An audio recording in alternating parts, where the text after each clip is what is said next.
I spent my whole life being strong for others, especially for my son. His father left before he could speak his first word, and from that moment on, it was just the two of us. I worked 2 jobs, skipped meals, and walked through storms to make sure he never felt the emptiness I did. I was there for every fever, every heartbreak, every late-night cry. I gave up everything, not because I had to, but because I wanted to see him smile. So imagine what it felt like when the same son, my heartbeat, stood in front of me one cold December morning and said, "Mom, I think you should move into a nursing home. You need help and I can't take care of you anymore." I didn't cry. I didn't argue. I just stared at him, wondering how someone I gave my soul to could look at me like I was baggage. Not family.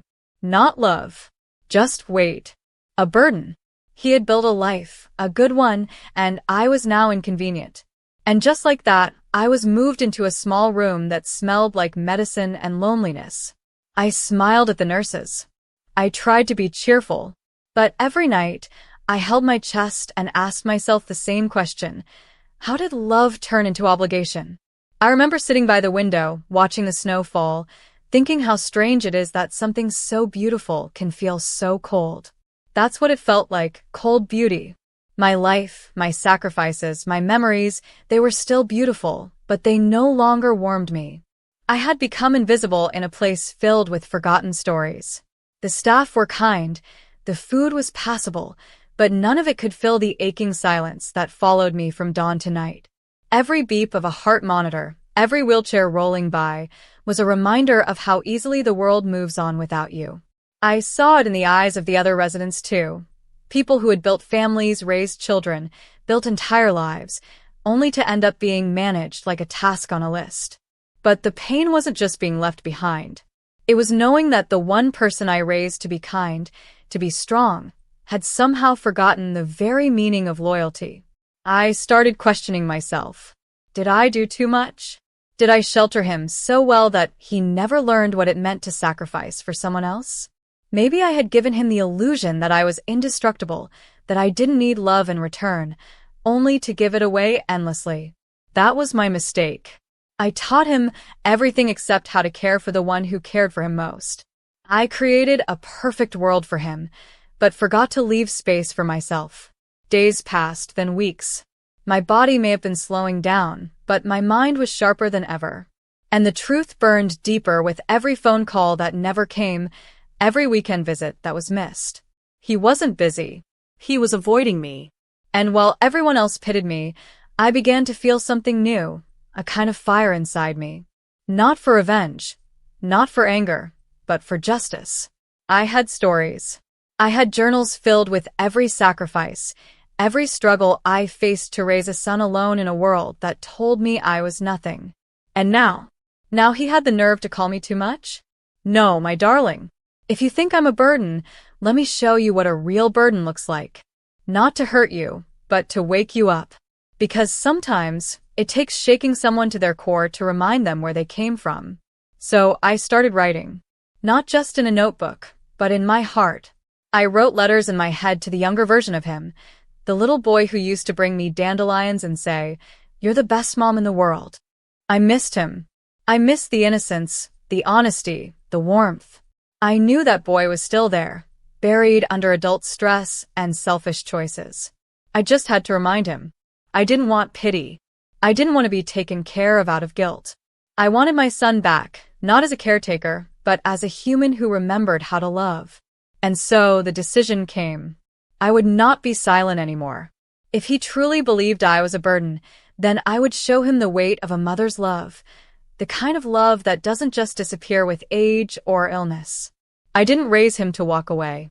I raised him to fight, to protect, to remember. And if he couldn't do that on his own, then I'd help him see. Not with harsh words, not with begging, but with truth and a mirror so clear he'd be forced to look back and ask himself, what kind of man forgets the woman who made him who he is? I began writing. Every night, under the dim light of that nursing home lamp, I poured my memories into words, not to dwell on the pain, but to paint the truth. I wrote about how I used to patch his shoes with thread and glue, so he wouldn't be embarrassed at school. About the nights I hid my tears in the shower after being laid off but still managed to make pancakes shaped like hearts the next morning. About the time I stayed awake for 48 hours straight just to hold his hand through a bad fever. I wrote about the small things. How I missed my own doctor's appointments to make it to his school plays.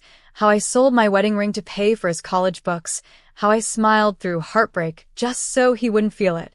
I wrote it all. And with each word, I was not just telling him my story. I was reminding myself that I had lived a life of deep purpose. That I mattered. That love doesn't disappear just because someone forgets to say thank you. I didn't send him the letters all at once. I mailed them in silence, one by one, letting the truth sink in like rain after a drought. No threats, no anger, just memories, real and raw. I imagined him opening the first one, confused. Then the second, maybe a little quiet. By the third or fourth, I hoped he'd start to feel the weight. Not guilt, but recognition. The weight of everything I carried for him when he couldn't even lift a spoon as a child. The sacrifices he never saw because I never made him look. I didn't want an apology. I wanted awakening. Weeks later, he walked into my room without knocking. He looked thinner. His eyes were red. And he didn't say a word. He just kneeled beside me, held my wrinkled hands, and wept. "I didn't know, Mom," he whispered. "I forgot. I got so caught up in trying to succeed, I forgot who taught me how to even stand." That moment wasn't just an apology, it was a resurrection. Not of the past, but of a bond one thought had died. He didn't just take me out of that nursing home. He brought me into his house, gave me a room filled with sunlight and warmth. And more than anything, he gave me his time, something far more precious than money. We laughed again. We cooked together. He read my old journal entries like scripture, and I saw the little boy I once knew return, piece by piece. One night he asked me, "Did you ever hate me?" I looked at him, surprised. "Never," I said. "But I feared I lost you. And that broke me more than anything." He cried again. Not out of guilt this time, but understanding.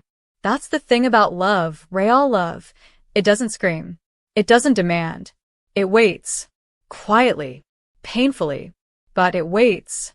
And when it's finally seen, it becomes something unbreakable. Our days became slow but full. He took me to the park, like I used to take him. He'd push my wheelchair the same way I once carried him in my arms.